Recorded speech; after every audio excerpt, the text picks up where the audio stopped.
We got a fun-filled show tonight. I met a boy today. It's your boy, Coach Career, the General, A60 Army.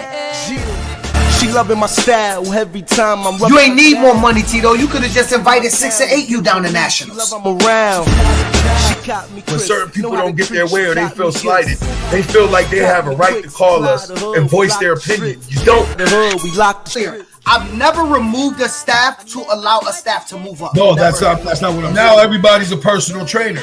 We know who the originals are, but now if you look, you can find them in every town. What up? It's your boy PH the Prez, Mr. Above 140. It's your boy Coach Career, the General, A60 Army.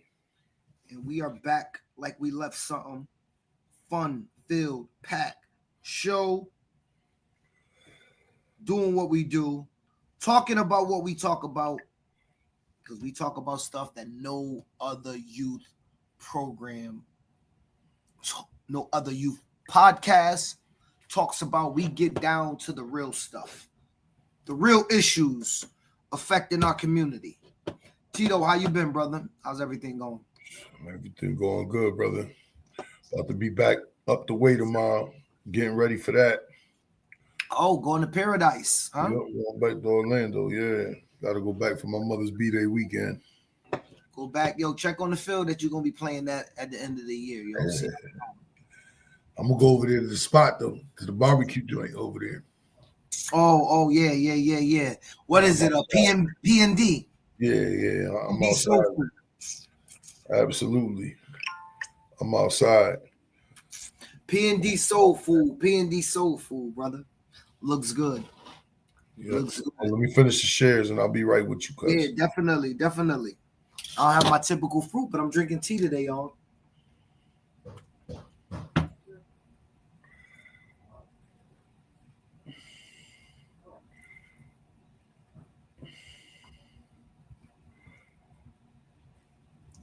Hey, tonight we want the crowd and the fans to engage. We got some insightful topics, especially if you're a coach. If you're a parent, we want you on. I think this is going to be important. I think parents and coaches, presidents, there's stuff for y'all tonight. We want to hear from y'all. Okay? Let's go. Let's get to it. I think it's cool that we hear from all of you guys tonight about everything that's going on. And Tito, the first topic is a deep topic. I love the topic, so let's get into it. The first topic, Tito, is the emotional roller coaster of coaching. I'll let you start and I'll opine. Well, as we know, coaching ain't for everybody. A lot of people can't handle the ups and downs of coaching. People get too ingrained in their emotions. You know, coaching is a wild ride because the lows are super low, the highs are super high, but the lows are always much more. When you lose, I think you carry it longer than when you win. When you win, you're only up for a little while. You know what I'm saying? But when you lose, that kind of sticks with you. There's certain people that can't handle that part of it. They can't snap out of that part of it. They can't get back Tuesday and get on to the next game. That shit will linger with them and it ruins their mood. They talk about quitting. Like, it's just coaching. You have to have thick skin and you got to be able to take the highs with the lows. You can't never get too high. You can't never get too low. You just got to keep going at it. I feel that a lot of people have trouble handling that part of it.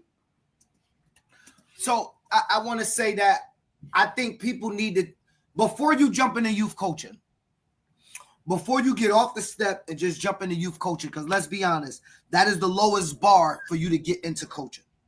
So it's from the step to youth football. I ask everybody to question themselves.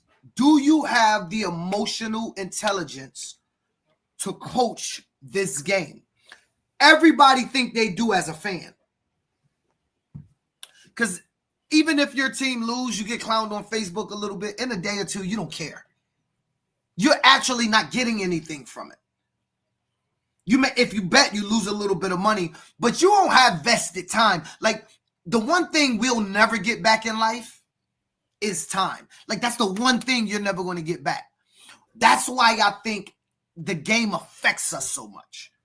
For real coaches that give real time to it, it's hard to get over that, especially when you felt like you crossed your T's and dotted your I's. But there's a lot of people out there that should not be coaching because emotional intelligence they don't have. That shooting that we had with the brother, with the NFL player brother shot the guy, it's clear, Tito, he emotionally should not be invested in youth sports. And so a lot of people, a lot of us out there coaching, since you off the step and you're in a youth football coaching, you've been taken and embraced because, number one, let's be honest, Tito, we say this all the time. Youth programs are not subjected to the greatest coaches. They're subjected to those that want to donate time first. To have a community program, you need people that's willing to be to donate their time to youth. It may not come with great knowledge or emotional intelligence or the ability to ride that ride. But time is one of the most important things you can ask a volunteer in your community. And so a lot of them are gathered up. And then what happens is you start to lose. And so now walking around with a Pooh Shiesty mask on week 3 in 75-degree weather, because now I'm no longer winning. So I'm not a winning coach, but now let me be tough. I want to be the toughest coach. I'm not going to win. I can't win.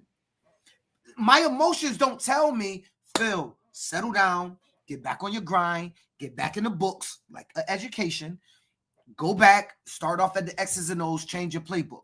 Maybe start learning the trap, how to block trap, how to block, pick up a blitz, how not to get in the shotgun on the half-yard line because you saw Ohio State do it. Those things get thrown out when you can't ride that emotional ride, when you can't see your name being mentioned on boards. So now you're in a Pooh Shiesty mask trying to act tough. You're starting down a path of no return, and that causes a lot of problems. I think the other part to it is, what up, KR? I see the people saying, what up? Yep. I think the other problem is when it comes, what up, Kennedy? When they got to deal with the whole, when you become a head coach, let's just say, and people that, you know, aspire to be head coaches when they first get into it, not only you got to handle the highs and lows of coaching, you got to be able to emotionally handle how the parents may be coming at you, how your team mom may be coming at you, other dynamics that go on with your team that people don't consider before they get into this. They don't understand when you're a head coach, there's also definitely a part of it, this administration. It comes with a whole nother set of stress. When people get into it and they become responsible for that, you see folks melt. We've seen dudes melt in the cooker that just can't handle the responsibilities that come with being a head coach. So that could play into the whole emotional roller coaster, because that is emotions and a whole different level of stress than when you're dealing with the coaching aspect. And not losing, going home, finding a parent on your team, twisting her back out, and now you and her beefing. And so now she's at the field and she's mad. Now you got the coach having sex with 3 parents. And part of the emotional roller coaster comes, ask what Tito's talking about, a coach must be disciplined. You're all adults. Y'all do what y'all want. I don't care. But I'm just saying, y'all don't understand how that causes problems in teams. When you start, when you start mixing the emotions of you and this lady or the team mom and this guy, and then you throw that in a pot of parents coming at a coach, and you stir all that up in a pot, the roller coaster of coaching is a real thing. Parents, and I said this before, and I'm going to tell y'all again. Hold on. Too many people measure winning on a scoreboard, not on the kids that keep engaging off the streets. The greatest gift you can give a child in your community is the gift of time. True. Brian, what up?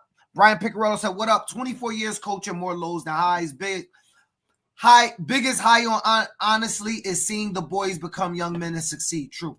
It's always feel good. But listen to me. But that's where Parents, you got to keep to get to that part. You got to keep your emotions in check. You got to be able to handle all these other things we're talking about. For right? you, Or there's no 24 years, Brian. You've been Right. able to get 24 years in right, because you've like been able to that's about the time me and you got it, and it takes it. You got to know how to navigate in this thing, and you can't never be again. The moral of the story is you can't never be too high. You can't never be too low. You got to keep trucking away, and you got to try to stay out the fray in between all of that. And you got to know how to navigate. You're going to have peaks and valleys inside there. So here's the high, here's the low. You're going to get your times where you're arguing with a coach on the field. You're going to have your times where, you know, you exemplify perfect on how to deal with a win, how to deal with a loss. You're going to have your times where you get so emotionally attached, you're going to point at the scoreboard and get a 15-yard flag at the end of the game, and everybody going to be saying why you do it. Navigating in between that, that's called life. I think that's human nature. That's what we all want to go through. But maintaining it and not going out of that boundary and not staying at the top or the bottom, I think is good. I heard a quote today, Tito. It was from Inky Johnson. And I'm going to mess the quote up, but let me it went something like this, Tito. He said, no, you know, I'm not even going to try to do it because I can't mess the quote up. I won't feel right. But either way, knowing how to lose is a trait that coaches must master. Because if you do this over 24 years, brother, you are going to lose a lot of football games. You're going to lose a lot of big football games. You're going to lose some games where you made grave mistakes. You're going to lose some games where you should have won. You had the better team. You had the better coaching staff. But the football god said, not today. That is the game of football. Just like the game of life. All the attributes. Everything says you should get the home that you get. You did the application. You've corrected your credit. You did everything. But Phil Bryant put a higher bid in, and they sold it before you got to match my bid. And you lose the house of your dream. Dude, you're going to have those lows. But the hard is, everybody can deal with the wins. You can run around to the crowd, and you can stand in front of them and pound your chest and all that. But you notice people that pound their chest and turn to the crowd. I want y'all to watch this for next year. Do me a favor. There's going to be a time when coaches out there, they're going to win games, Tito. And they're going to turn to the crowd, and they're going to do all this. And they're going to do all this. Do me a favor, everybody. The first time that coach lose, I want y'all to watch them. You think they ever turn to the crowd and go like this? You think they ever go to the crowd and go, yeah, blame me? No. They bow their head at the end of the year. They be quiet. They pack their bag up. They put that bag on their shoulder. And they navigate the crowd and get out of Dodge. So I put to you coaches like this. I'm about to give y'all some knowledge, so y'all might want to take this. Coach Phil don't turn to the crowd when I win. I don't explain to them what I did to win. I don't look at them when I win. I don't pump them up. I don't slap hands with them. I don't do none of that. So that when I lose, I owe those same crowd members what I gave them when I won. I owe them nothing. Did to win. You coach the kids, you give the kids the speech, you celebrate with the kids on the field. I'm not saying if a parent say, hey, good job, you don't go, thanks. I'm saying running up to a fence or a stance and yeah, give it to me. You see me. Well, they also see you when you lose. I employ coaches out there to not do that because that will change the ride. Because when you're losing and the same parent that have high-fived you all year say, Tito, you don't know what the hell you're doing, but why'd you call that dumb play? That will cause you to say something back to a parent. I said something back to a parent at Nationals. I screamed into the crowd at Nationals because I was being heckled by the same parents that watch us go undefeated all year. You know, I showed low emotional intelligence in that moment. I did. Again, I'm 20 plus years in, and I'm still bobbing and weaving that line. And you know, I was being, and look, I didn't have a back and forth. I just turned around and said, won't you call the plays? And kept walking down the sideline. That's what it is. And so for me, the emotional roller coaster of coaching is a big thing. But this is what I was going to tell parents, Tito. Parents, every coach you've ever had in youth football has sleepless nights. I don't care if they tell you they didn't. I don't care if they come to you and they say, oh, it's just a game. It's a kid game. It don't mean that much. Every coach, cheer coaches too. Every football coach, every cheerleading coach, every youth football and cheerleading coach has had sleepless nights over the performance that your child may put out. Nervous that did I do everything that I was supposed to do? Especially at cheer comps or cheerleaders, playoff states, regional championships for football players. It's a real thing, Tito. I've had a lot of sleepless nights. Tito don't sleep, y'all. He don't sleep. Nah, I'll be a mess. Tito don't sleep. He don't talk to nobody. Okay? He don't talk to nobody and he don't sleep. Football coaches, if you're playing against Coach Tito, do not go up and be his friend before the game. He's not your friend. He could be playing Coach Phil. Tito's not talking to me before the game. He'll got nothing to say to me. He's in his Mob Deep mode, his war. And it's okay to have that approach. It ain't real war. But football means you have to be able to emotionally get into a place to accomplish your mission. Then afterwards, you shake hands. Some college coaches you see talk at the beginning of the game, Tito. Some you never see talk. So, I mean, it all depends. I mean, sometimes it depends who it is. I mean, the relationship matters. Yeah, the relationship matters. You know, there's people that if you after you see them for 20-something years, you have no choice. You know, so it is what it is. But at the end of the day, like I said, you got to be able to navigate the highs and the lows and just keep bobbing and weaving. Keep bobbing and weaving. High, can't get too low. And what comes along with that, which is our next topic, is learning how to deal with kids that are uncoachable. So parents, Coach Tito and Coach Phil are about to tell you what does it mean for your child to be coachable, because too oftentimes, Tito, we hear these slogans on social media. Your kid should be coachable. Your kid should be coachable. What does it mean for you for a kid to be coachable? Well, I think it all starts with the number one thing is commitment. Because without commitment, there's no chance to coach a kid. There has to be a commitment level, not only from the kid, but from the parent as well. Because as we know, we're dealing with kids that got to get signed off by their parents. So it has to be a double buy-in on the commitment part, number one. That's the first part, being totally committed to what it takes to make it through the season. The other part is once you're committed, being on time and being ready to go when it's time to go. You only get 2 hours a day with them. Even though you get to 10 hours a week in the summer, we know that time gets cut real short, real fast once you get into week one. So being committed, showing up every day, and being on time to try to make most of the experience, to get the true team experience, to me, is the first two parts of what it takes for your kid to be coachable. And then him having a work ethic, you know, him being respectful, him, you know, putting the absolutely taking in not only the physical aspects, but the educational aspects of it too. I mean, it's a variety of things, but I think the first two is commitment and being on time. That's the first part. If I'm looking at it from a macro point of view, I think one of the biggest things that hover over all of that, and parents need to know this, parents it's the perception that you put out to your child regarding this coach and this team. Parents, be conscious that you have the ultimate, you have the ultimate ability to make your child open to being one of the most coachable kids on the team, or closed off from being one of the most uncoachable kids on the team. I'll give you an example, Tito. I go and I sign up for Coach Tito the first day.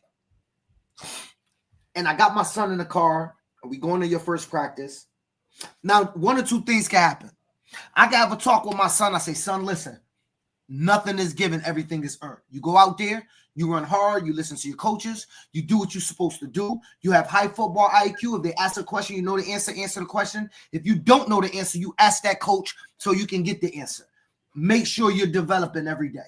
I'm putting it on you to utilize that coach's experience and knowledge to help yourself develop.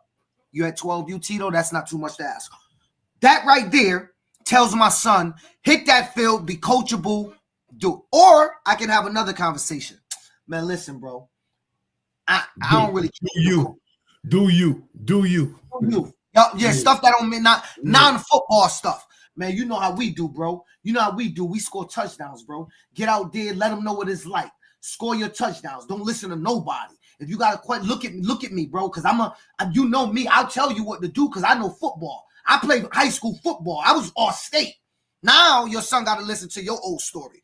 I was all state. Y'all ain't even, you had a concussion 90% of the time you played because you ain't even have foam in. You only have foam in your helmet, but he got to listen to your story. So now that kid get out the car. And he going there with, man, I scored touchdowns. So Coach Tito said, hey, young man, I want you to go stand right here at guard so I can show everybody something. No, I'm not doing that. I don't play guard. Ask my father. I score touchdowns. You ain't even ask him to play running back, Tito. You said stand here at the spot of guard so I can explain something to everybody. It's no different than when me and you go to a coach's clinic. They say, Phil, come play center for me. I could go, no, bro, I'm a wide receiver. I never played center in my life. We're learning something. Come play this role so the masses can learn. Parents has the biggest role of making you coachable. That's a macro. No, not only that, and just to piggyback off what you're saying, you can't go to a team and have a preconceived idea of where you're going to play. That's not how you're going to be coached. Like that right there, when you say, oh, I'm not playing that position, I'm going to play this because my mother says so or my father says so, that's being uncoached. Right. I think your computer locked up, Tito. Play. That's not how it works. No. It's not how it works. Not at all. And from a micro standpoint. And everybody thinks, I think when they get involved with youth, and I've seen this happen maybe because I was at 10U. This might be a 10U. This may be a 10U issue because I was at 10U last year. And I forgot what it was for kids to come and be like, well, don't we get to try out to play receiver? Don't we get to run the ball? Don't we get to throw the ball? No, that's not how it goes. It's not how it goes. It's not how it goes. It's not.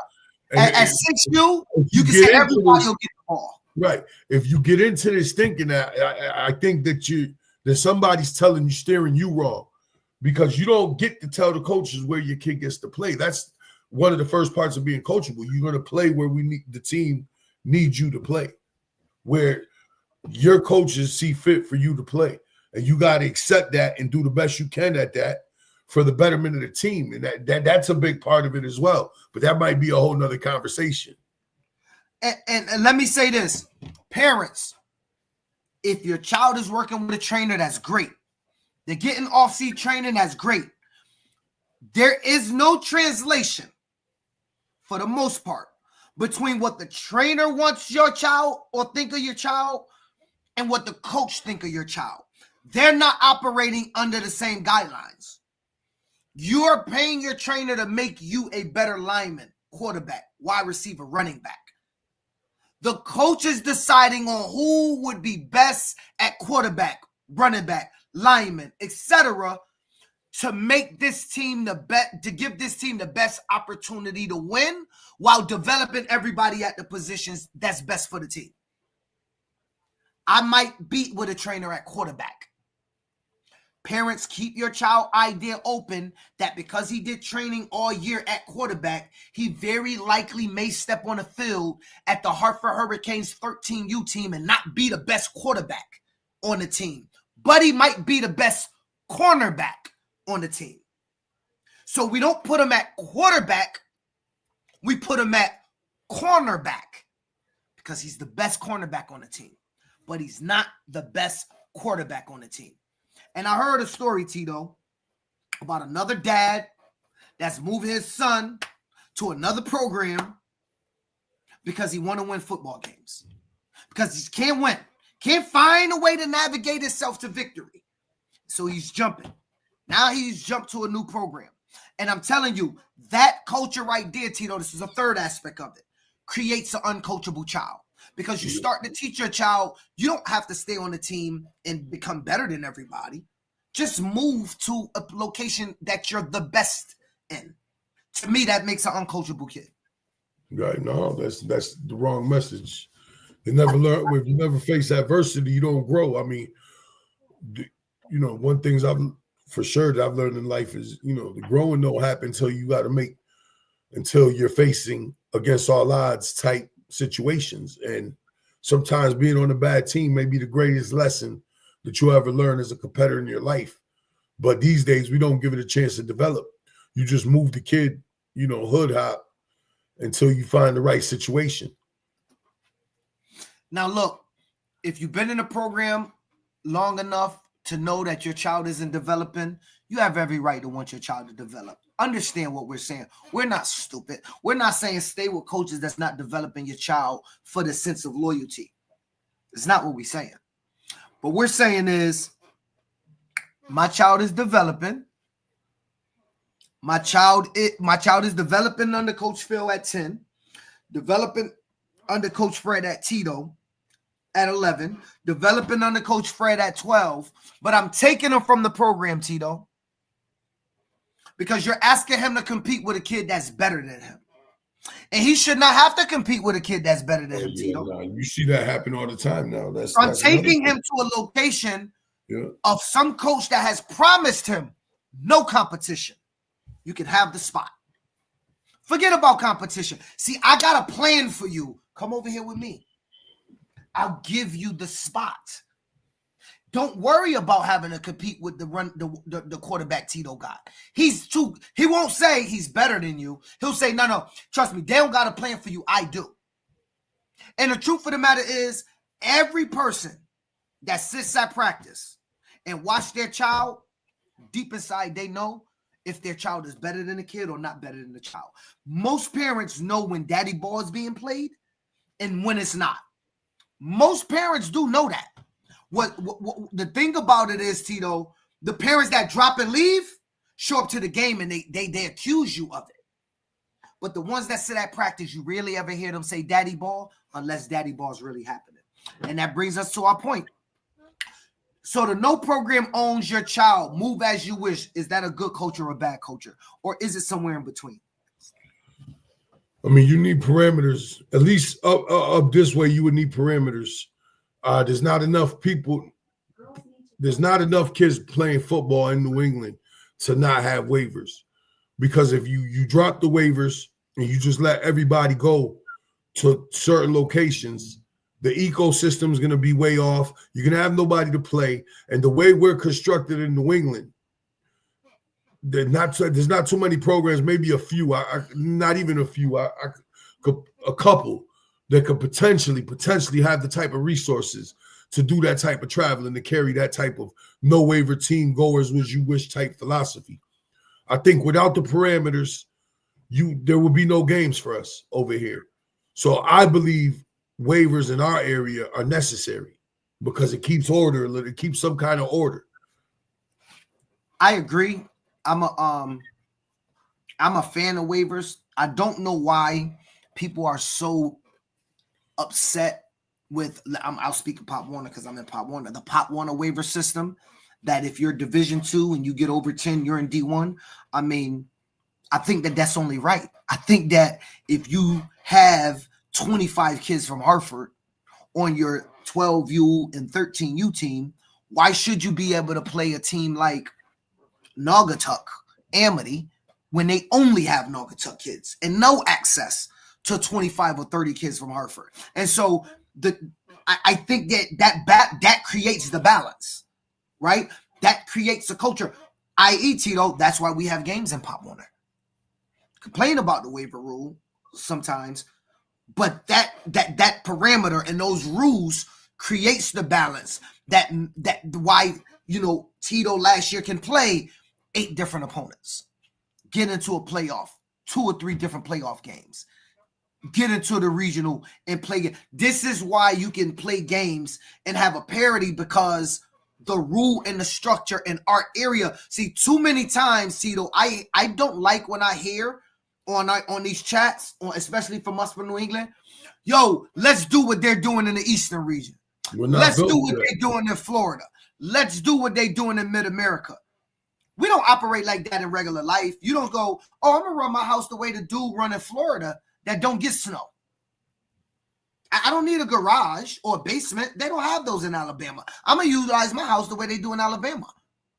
They're successful down there. The house has been up for 35, 40 years. They didn't have to fix anything. No furnace. They didn't need, they only need AC. They don't need that much heating systems.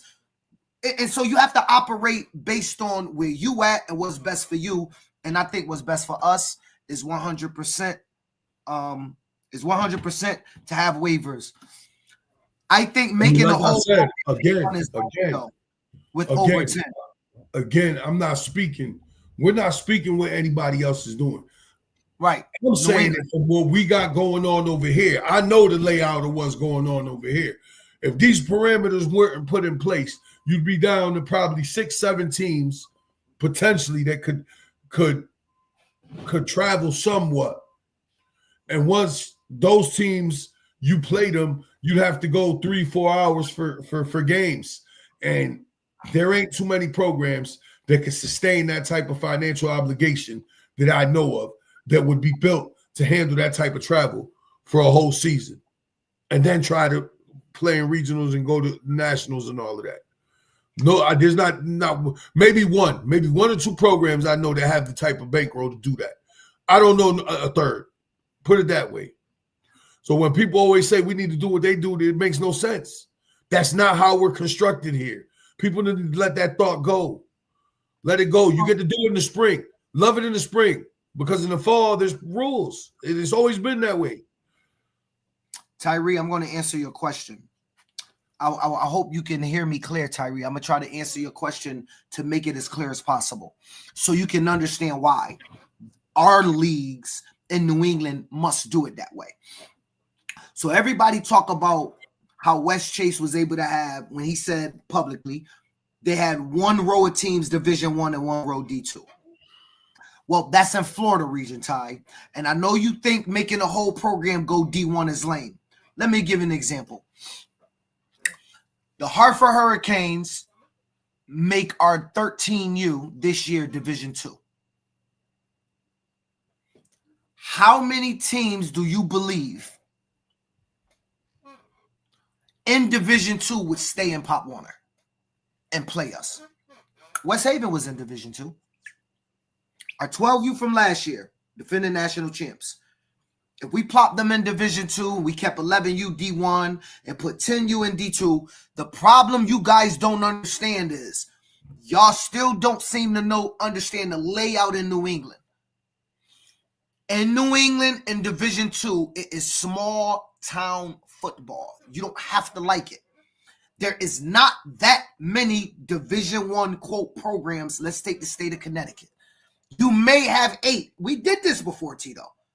We talked about Norwalk and Stanford and Bridgeport and Hartford, New Britain and Waterbury and Danbury.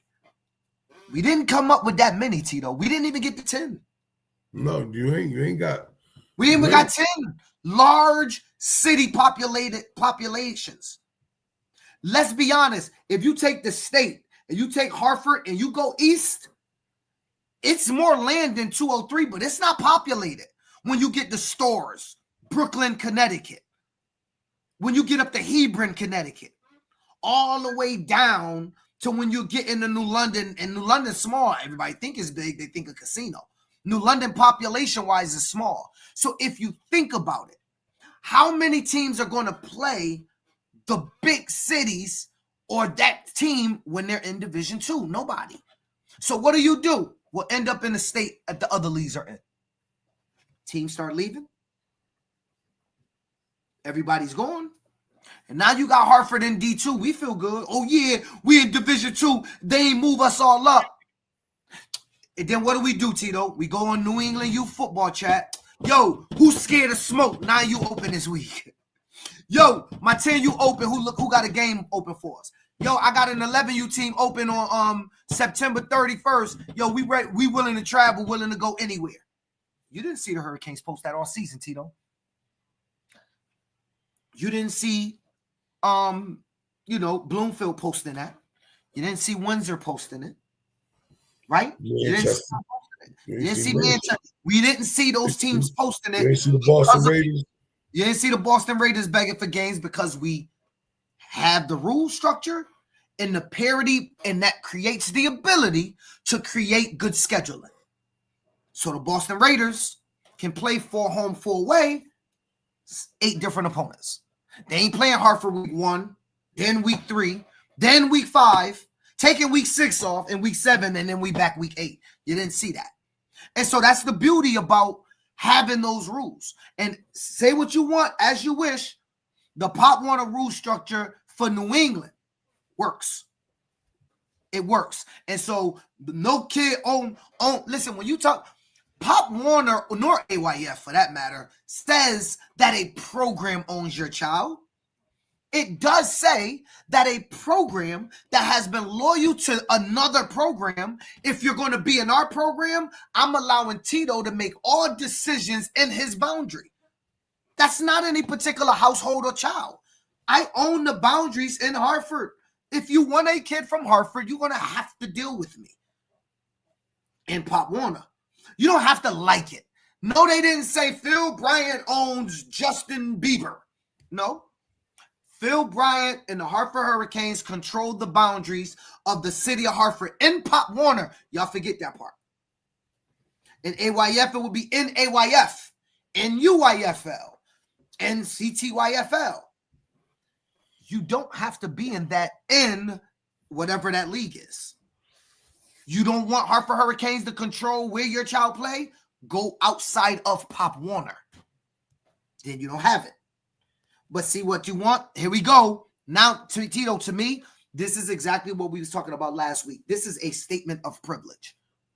This is a parent or dad or mom that wants to mandate that they control not only where their child play, but in what league and escape the rule. So look, Tito, your son could play where he want if he lived in Hartford without talking to Phil, as long as it's not in Pop Warner. Now, the world is your oyster, Tito. But if you come to Pop Warner, you follow the Hartford Hurricane signature guidelines. Want to play over there? I got to ask Phil. Now, Tito can be privileged and go, I control where my child play. That statement's still true, Tito. You still control where your child play. Just not in Pop Warner. Like, we forget, just not in Pop Warner. Go to AYF, play where you want. Go to CTYFL. Go to Nutmeg. Go to Fairfield County. Go to Shoreline. Go to New England Elite. Go to Blackstone Valley. Go anywhere. But if you're going to be in Pop Warner, this is where you got to play. I'll leave it up to you, brother. D2 has scheduling issues. Depending on age group. No, I'm just saying, I get tired of hearing it. You know what the rules are. If you're Division II time, you know what the rules are. People need to get over kids should be allowed to play where they want. No, if kids were allowed to play where they want, you probably wouldn't have a schedule to play. That's just the reality of it. Some of the guys out there, you guys playing leagues with no schedule. How is it working out for you? That's the best way to put it. It's not working out well for a lot of people. What's happening here? Justin, we were speaking about parents that have this belief. No program owns your child. You should move as you wish. Is that a good thing or a bad thing? But we're going to move on to the next topic. We're moving tonight along. We're hopefully within an hour. All right, Tito, the next one. I just want to know what y'all think. Help me out. I saw this, Tito. Hold on. I saw this on a Pop Warner forum, and it sparked a lot of conversation. It never dawned on me that programs don't have banquets. But I saw something that was interesting. It said, we don't have the funding to do banquets. We lowered our registration fee, but we stopped banquets. Pick the question for everybody out there before I get to Tito. What if your youth program did not have a banquet? Would you be okay with it? Would it be a problem? Is it mandatory for you? Tito, what you feel? Me, I'm not I believe if the kids complete the season with the team, And I believe, if your team makes it to the finish line, whether you win or not, or you just complete the season, I believe kids should be recognized for that. Now, how you go about that, I don't care. Everybody does it different. For me, I'm for give each team a budget, let them do their own little thing, make sure the kids get recognized, get a little something to eat, call it a season. Some people like the big banquets. I'm not against any of it. Me personally, I could go either way with it. If I was running the league, if I was still in charge of a league, I'd probably give each team a budget, let them do it out their own so there was less work on my plate, me personally. But some people do it the other ways. I know you do a big banquet, and that's the way you guys do it. If you're charging a reasonable, if you're still at $150, $180, I could see it being very tough to throw a big banquet at the end of the year, unless you got some type of funding. But if you're one of them, cash cow programs and you guys throw the big banquet, I get it too. For the record, I understand. Program, bro. We throw a big bank. I said we throw a big banquet, but we're not a cash cow program. I'm just saying that if you got, I don't want people out there to have believe if you got the resources to do it, you do it. I could go either way with it. Me personally, like I said, as long as the kids get something and they get recognized and they come together and you guys have a little something for them, I'm good with that too. So I think that if your team makes it to the finish line, the kids make it through the season, the 4 or 5 months they're with you, they deserve to be recognized, win, lose, or draw. You don't got to get them a big trophy. You don't got to get them anything fancy, a medal, a certificate of completion. Medals around the neck to me is what every kid should get. Anything would be sufficient. Medal around the neck, certificate of completion, however you do it, as long as they're recognized and for completing the season, I think that's all that matters. I get that, Dennis. Team Mom raises funds for team party at the end of the year. No banquet since COVID in my organization. Yeah, I get that too. That's what I'm saying. Are not mandatory, I want to go back to this statement. Brian, I see you keep saying you played Division II game. Your D2 program, half your games played in Division I. Brian, there is no difference locally of Division I, Division II. That was not our point earlier. Locally, the talent level between Division I and Division II is very, very small. Many, many Division II teams beat Division I programs. And Division II teams cannot fill up Division II scheduling only. So, to answer your question, if you're playing an 8-game season with 8 different opponents and half your teams is from Division II or Division I, that's not a bad schedule. That's actually a very great schedule.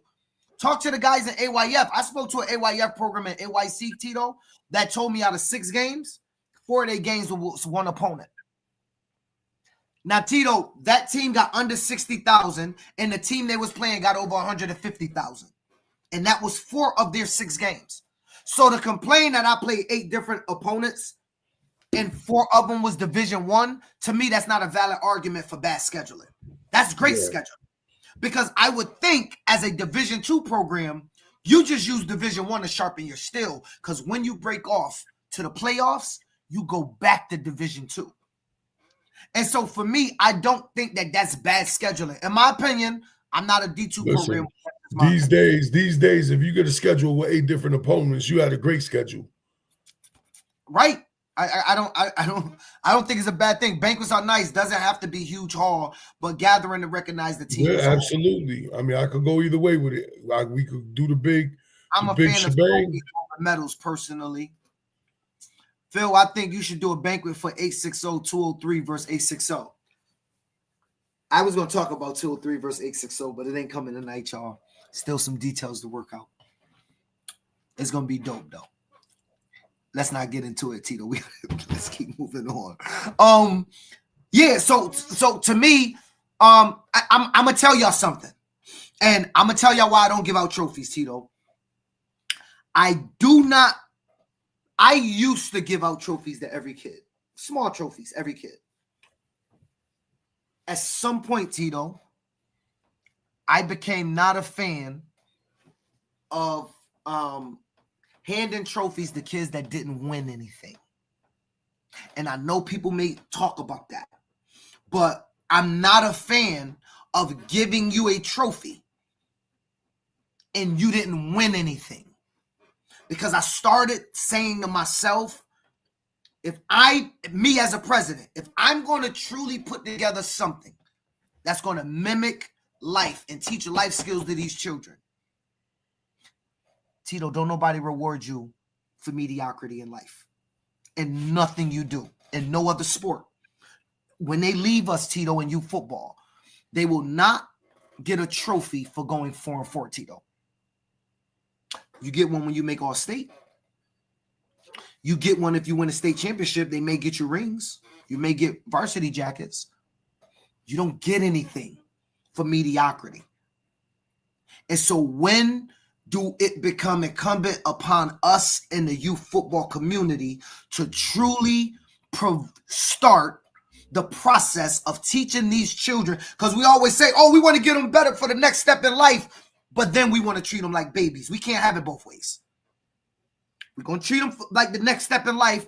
I start early. I start teaching them. One, you're not getting the trophy. You're not getting the trophy if you don't win. You're not getting something other than a medal if you ain't winning something. I'm sorry. That's my rule. That's the Hurricane rule. There are programs out there for you if you want a trophy. And then, hey, Justin, this is not going against you. I'm just saying in general. If you want a program that's going to give you a trophy, a participation trophy, the Hartford Hurricanes is not your program. We don't do participation trophies. I give you something for participating because I want to thank you for spending time. Thank you for staying off the streets. Thank you for maintaining a GPA that allowed you to play. Thank you and your parent for bringing your child out for 3, 4, 5 months to participate in a program that we put because you entrusted us with your most valuable asset in life. But I'm not giving you a trophy because you ain't win nothing. So you take a medal. You say thank you. You see your boys. You sit down and eat. That's what you're getting. If you win, championship, regional championship, compete for a natty, then you deserve something to recognize that you're one of the top teams in the country. That deserves to be recognized. Same thing on the cheer side. You deserve to be recognized for those things. But I had to get out of this, and it was tough for me to get out of that. Because when I first did it, people didn't like it. People felt like I wasn't recognizing their child. But then I explained that to people. And most times when you have a logical conversation with somebody, they go, oh, that's true. Right? Because parents go, oh, get my child ready for the next step in life or in football. Or are we talking about both? Because if it's in life, you ain't mad at me for that. If it's in football, you're not mad at me for that. You're only mad if you're an emotional mom. Because you know what kids do with trophies, Tito, at the banquet? When you hand it to them, they run over, they hand it to their mother, and they start running around with their boys. Yeah. They don't care about it. Now, our banquet is a whole different illusion of things. I don't want to leak it out here. But at our banquet, it's more elaborate, and kids get all type of crazy stuff. But that's just how we do the Hartford Hurricanes banquet. You know what I'm saying? But I just wanted to put that out there that I can't do. But I do think that you should get something for participating because, you know, recognize the fact that this child did come and he spent time with you for, 10 hours a week over the last 4 months. I think you need to recognize that time and let the child know I appreciated you, son, for coming here and spending time with us. Even if you're not coming back to my program, I still appreciate you. I think that that's important. But I don't think you got to have a trophy. I don't think you need to. I do think if I'm answering this question, I do think you need to have a banquet. I think you need a banquet, bro. I can't imagine not having a banquet. Like, I just don't imagine not having a banquet. I mean, I know some people, Tito, give every coach a subset of money and allow them to have. I said you give them a budget. Give them a budget. Hey, here's $500. Figure it out, or whatever you give them, whatever you decide to give them. But at the end of the day, my point is, you could do it how you do it. You could do it how we did it at Powell. You could do it how I did it at Middle. It don't matter. As long as you're recognizing the kids that completed the journey, made it to the end, and giving them a little something, to me, is substantial. But doing nothing, I don't know if I agree with that. Doing absolutely nothing, I don't. Unless you're saying it up front, like, okay, we'll keep your registration low, but just know there's no banquet at the end of the season. That's okay, too, as long as you're being transparent. That's okay. You're spot on about that. I guess that's what. If you're admitting it up front, then if you're being transparent up front, then look, we're charging $150, but just know it's $150 for your equipment rental, play your football season, and there's no banquet. That's understandable as well. Pop Warner World, if you're out there, I want to tell you, if you're an administrator, registration can be officially open as of today. They have opened it all up online. The Hartford Hurricanes program cheerleading program will be open as of midnight tonight. So if you want to come join the cheerleader team, that's my little plug. I never plug us in. I plugged us in. I'm deplugging the Hartford Hurricanes or going back to the podcast. Now, yes, I agree. As in life, Tito, everything is earned. Exactly. No. Exactly. I mean, Tito don't get nothing. You don't go to work, you're getting paid. Again, it don't have to be. You don't have to recognize people with trophies. It could be a certificate of completion. Like it could be that simple. But as long as they're recognized, I think that's okay. I just don't want my perception to be misconstrued as far as scheduling.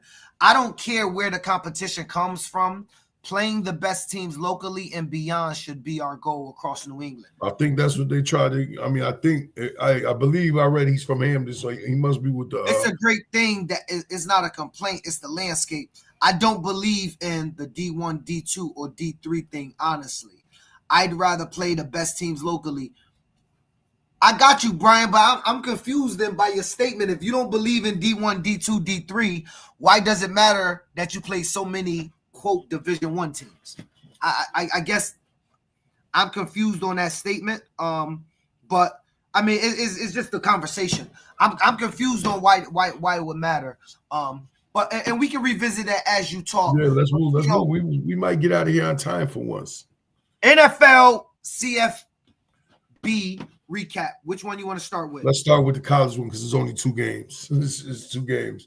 Who you going with? We could go with Penn State, Notre Dame. Obviously, we know Notre Dame pulled it out. Penn State absolutely had the worst. The worst. I thought Notre Dame didn't have receivers. Penn State really didn't have no goddamn receivers, like at all. So Notre Dame pulled the game out.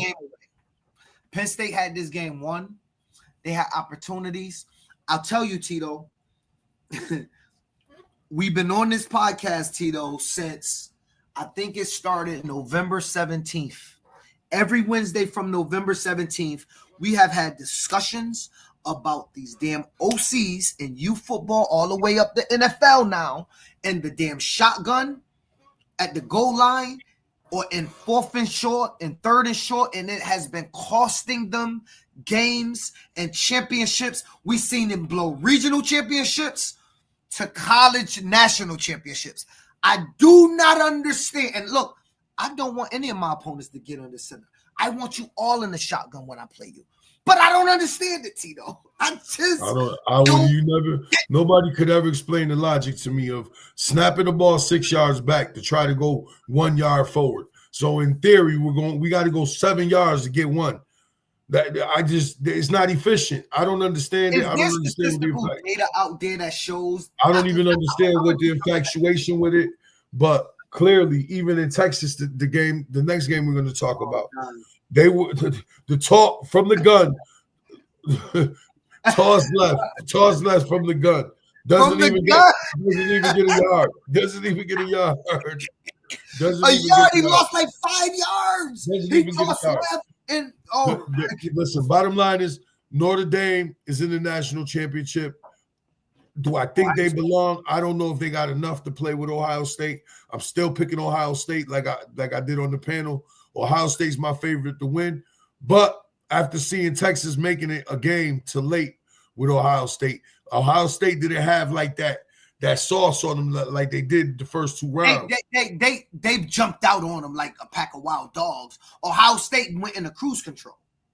In my opinion, isn't that Chip Kelly? Yeah, Chip Kelly's OC. Chip Kelly wasn't doing what he was doing in the first quarter. In the third quarter, like it's like he thought he had it, and he was obviously trying to save something in case Notre Dame is watching. I didn't get it. Like I didn't get Ohio State looked like they were going to blow Texas out. Listen, if Notre Dame could keep the game close and take them into deep water, anything could happen. Because I do like, I will admit, I do like Freeman, and I love how he manages Notre Dame's game plan. Quarterback is not good enough to beat Ohio They're State. not, but this is a down year. Notre Dame might have the worst quarterback that was in the whole play. The quarterback play this year, and there's no good quarterbacks coming out in this draft. That's why Deion's acting crazy with Shedeur. Shedeur is the best quarterback in the draft, and he's not even that good. He's good. Yeah, he's not that good. He's not that good. I don't think he's. I think this is a down year for quarterbacks. Men lie, women lie. Numbers don't. All right, bro. I think it's a down year for college quarterbacks. I mean, just look. We watched the whole playoff. What quarterback stood out in this whole playoff? None. Let's be honest. Ohio State got the best quarterback. Stood out. Ohio State got the best quarterback. I thought he didn't look great the other day. No, but Shedeur's the best quarterback. Shedeur's the best quarterback. I mean, if we're going to look at numbers, he's probably going to be the best quarterback coming out. I mean, he got a QB. Like this isn't bad stats for a quarterback in college. Where do they got him? Look at Mel Kiper's projection. Where do they got him projected? Where's Kiper got him projected for the draft?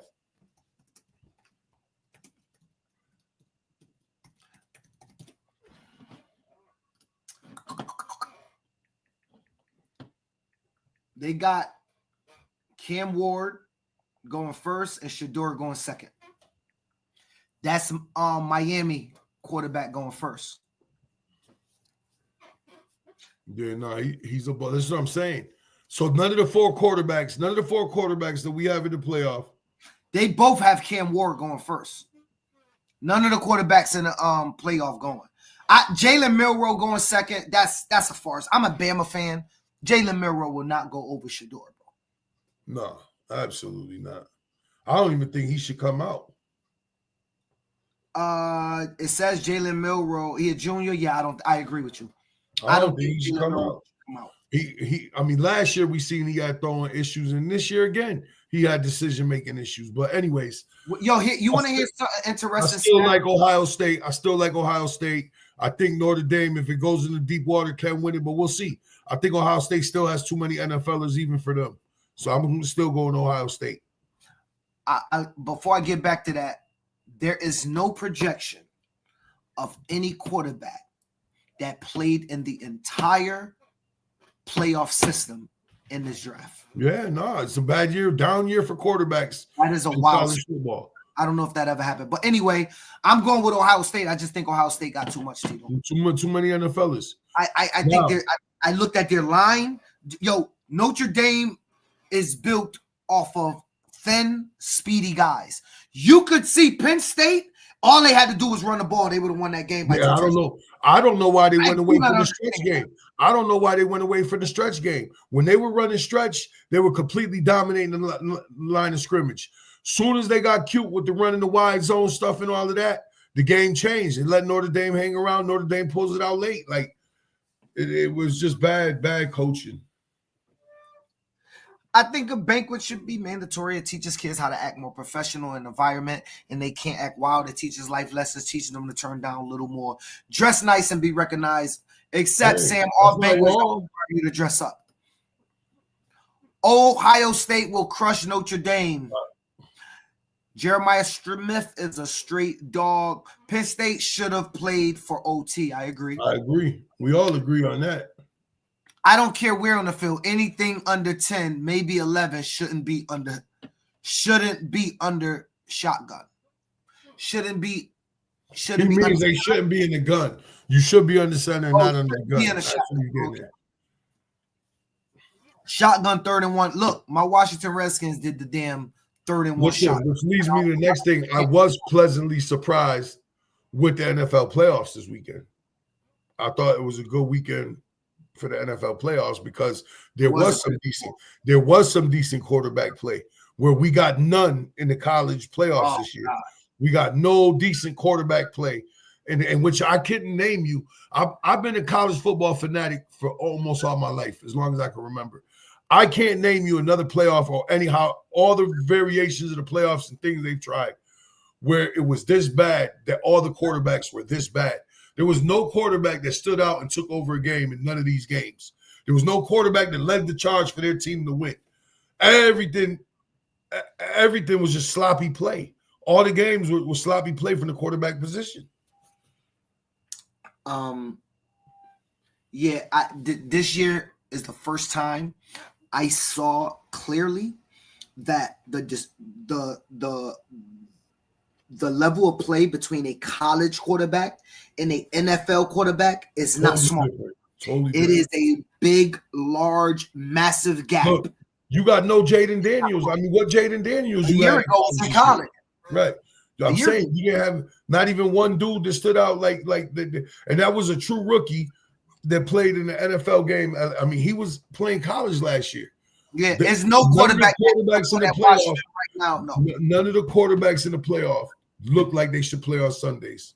Sounds like another bet, General LJ said. I'm not betting no more. I'm not betting nobody no more. Part of my 2025 resolutions and disciplines. Because cats don't pay. I don't even want to get into it. I ain't betting no more. I'm not betting no more. I know I'm losing a battle, but I think 7, 8, and 9-year-olds are more likely to fumble an under center snap than a shotgun snap. Absolutely. I totally disagree with you, Bob. The shotgun snap. Totally disagree with you. This is perspective, bro. again.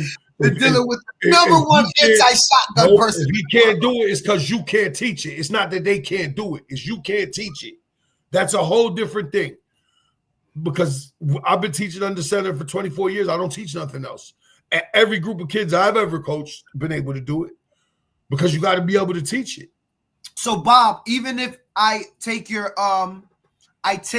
theory to be correct, at least you're conceding that on a 4th and 1 that you have to gain 5 yards you have to gain 6 yards to get 1 yard if the ball is 5 yards behind the line on a shotgun snap, right? I think that's the theory is what we're saying. Tito's talking above average QB play in the NFL playoffs. Yeah, it's true. Daniels is a problem. Shout out. I don't got my hat on. I thought I had my hat on. I should have put that hat on today. I mean, what was it? The Pittsburgh Ravens game was a 2-score game. Obviously, Pittsburgh is normal. Pittsburgh can't put up no points. The Ravens got Henry and Lamar. They're going to win the game. Bottom line, they were going to win the game. What was the next game? What was the early game Sunday? But Bob said he think their hands too small, Tito. No, that's not true because there's ways. He was at 9, by the way. Yeah, but you play with a ball the size of their hands. That's not true. That is harder, bro. The shotgun is why I see so many of you guys struggle because you can't time up a run game effectively if that snap is not at least 50, 60 miles an hour. You can't time up an effective run game efficiently, especially against better teams that are going to out-athlete you. You're not even giving yourself a chance. There is no wing T that's not under center, Wayne. I'm tired of people saying gun T. There's no such thing. There's only one. It is a such thing. You don't have to agree. But there is no way. Don't tell me it's not a such thing. I've seen Loveland, Colorado run identical plays of the wing T out of the shotgun. Don't tell. See, this is when you cannot push your theory. There's no gun T. You know how many gun T playbooks I got saved on my laptop upstairs? There's exactly a gun T. You don't like it, but there's a gun T. What are you talking about? You don't get to tell nobody what the playbook is called. You lose all of what the wing T is meant for. You do not get to decide what a playbook is called. Right, let's go. We're talking. We talked about crazy here. Packers and the Vikings. That was the last game, but go in order. We talked about it. Started with Pittsburgh. Right here. Buffalo killed Denver. I watched that game. Buffalo totally dismantled Denver. Denver had no business in the damn playoffs whatsoever. The Houston Chargers game, I was shocked at that game because I thought Harbaugh would have a better showing. I really thought Harbaugh would have a better showing, but Houston, what is it, Stroud is his last name? He had to do from Ohio State. They played well. Their season's over this week, though, when they play KC. That Buffalo-Baltimore game, I don't know, bro. That's a tough call. No. The Ravens, Derrick Henry has a dynamic that Lamar Jackson is too explosive. And your linebackers have to agree to either shadow Lamar Jackson and let your secondary tackle Henry, which they can't. No. Or your linebackers have to hit Derrick Henry, because if the linebackers and D-line don't get him, the secondary can't. Your linebackers going to have to hit Derrick Henry, and you're going to have to let Lamar loose and hope that. How much they say he weighs? They say he only weighs like 230, 240. I saw a picture of him the other day in pregame, bro. That dude looks like he could be all of 260. Like, that dude is huge, bro. Derrick Henry's huge. 47. Yeah, he looked like he could be all of that. That dude, he's huge. You see Derrick Henry in the alley, I don't know too many people going to want to smoke with him. Like, I see Derrick Henry coming up the A-gap. I don't know how many NFL players. I don't know how many cats going to take that. The Philly Rams Washington, game. Tampa Bay. I think Washington had a lot of times we could have put that game away. We didn't. Luckily, we held on, but we got out of that game and we didn't play well. Yeah, but you know what? You won the game. I mean, unfortunately, your season is going to be over this week. But that is definitely not true. If there's an opponent that was sitting around waiting that you wanted to play, it's not KC, it's not Philly. You're going with Detroit or Buffalo. What do you mean? You're in the NFC. Right about that. You're in the NFC. No. Follow me what I just said. If we look at these 4 games here, just these 4. If you were going to play one of the teams that were waiting, the number 1 and number 2 teams you don't want to play is Kansas City or Philly. 2 hottest teams in NFL. So that leaves you with Buffalo and Detroit. I'd rather play Detroit over Buffalo. You think Buffalo might beat Baltimore Ravens, who's my Super Bowl pick. I just saying, Washington has the best draw of the 4. I ain't saying it's easy. It ain't no easy team. I think Detroit's a very good football team. And that's a tough. There's no sorry team out of the 8 that's left. Tough draw. The Philly LA Ram, the Ram game, the Ram was all over Minnesota. Minnesota had no chance. Green Bay had no chance. I think Philly advances. Philly's going to advance. I'm picking Detroit to advance on the other side. I'll go KC against Houston. And because my brother's a Buffalo Bill fan, I'm going with the Bills to knock off Baltimore in a long shot. I'm going Kansas City, Buffalo. I'm going Washington Redskins and Philly, NFC East. Game will be played in the NFC East Championship game. David Pena agrees with Tito. Running the wing T from the gun defeats the purpose. It does. You lose all the deception. The biggest problem with the gun, and I'm going to tell people, you lose all the deception. Christ, Tito. You know how many old guys that's been coaching longer than you and I together would 100% disagree that there's no deception out of the shotgun wing T? Like none, Tito? All of maybe some of it. All of it? There's some. All right. If you got a quarterback that can run. No, let's talk about this. If you got a quarterback that can run, okay, you could use him, replace him for the fullback, and you could create some of the read stuff going on. Yes. But how many of you guys want your quarterback to take that type of beating throughout the game? I swear the next podcast, everybody, the next freaking podcast, I'm going to play a game for you from National Pop Water. It's going to be the Loveland, Colorado. And I'm going to tell you something. Their quarterback ran 1,000 times. Now, you're right. He took a beating. He did. But he was a running back at quarterback. That's what he was. I'm just saying that you in your system, isn't the quarterback damn near running back anyway? No, I don't. I can run with him, but I don't. I don't unless I got that type of kid, which that type of kid doesn't come around often. My Eagles, Tito, we will bully the Rams. Yeah, I thought you said bury the Rams. In the gun, I can see the ball, Wayne said. Yeah, absolutely. But I think, like I said, it was a great weekend of playoff football. I thought we had a good bunch of topics tonight. We don't got no other topics, right? That was it? No, I think it's one more, but I think that was pretty much the wrap up. We don't have to. We're bringing back Chalk Talk Thursdays as soon as I'm back from the O. Next Thursday, right? Yep. The first talk is going to be under center short yardage package. Just I thought about it after all I seen. Give somebody that, and so help me God. In October, it's going to be a close game, and they're going to say, "I remember what Tito said." Jot it down. And they're going to run it against you. No, so go ahead and give up. It's going to be the first talk. Give up all of the thought that I gave up. Short yardage package, aka goal line package. I'll give you a couple sequences of things you could take advantage of, and we're just gonna talk ball just to bring that back. Get on me for giving up the vault, by the way, but you're about to really give up more than. No, I'm not, because it's not nothing. It's just some things that I've experimented with at times.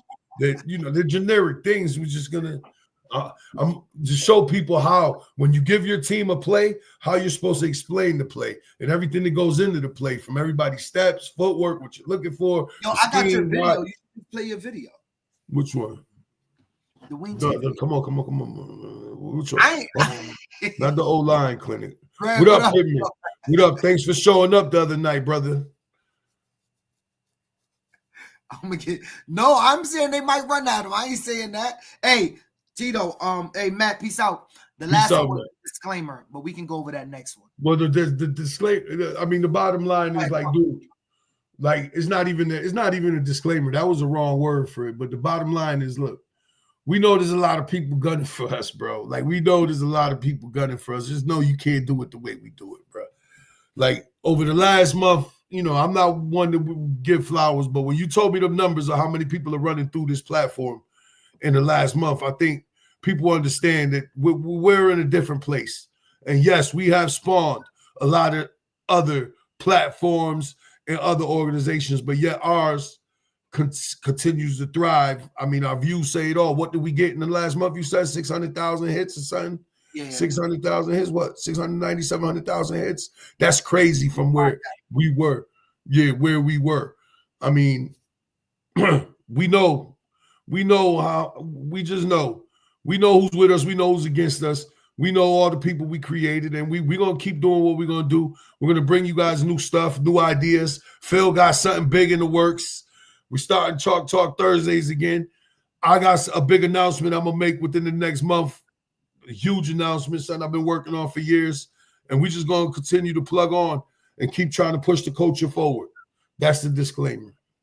Kept it light. It's your boy Perez, Mr. Above 140. And for all you soft people out there, let me tell you something. Tito, most of the times when you confront a man about what he did wrong, 9 times out of 10, when he's weak, he's going to make it about you. And that is my message of the day. It's your boy, Coach Career, the General, A60 Army. We got a fun-filled show tonight. I met a boy today. It's your boy, Coach Career, the General, A60 Army. She loving my style every time I'm. You ain't need more money, Tito. You could have just invited 6 or 8 you down to Nationals. I'm around. When certain people don't get their way or they feel slighted, they feel like they have a right to call us and voice their opinion. You don't. Clear. I've never removed a staff to allow a staff to move up. No, that's not what I'm saying. Now everybody's a personal trainer. We know who the originals are, but now if you look, you can find them in every town.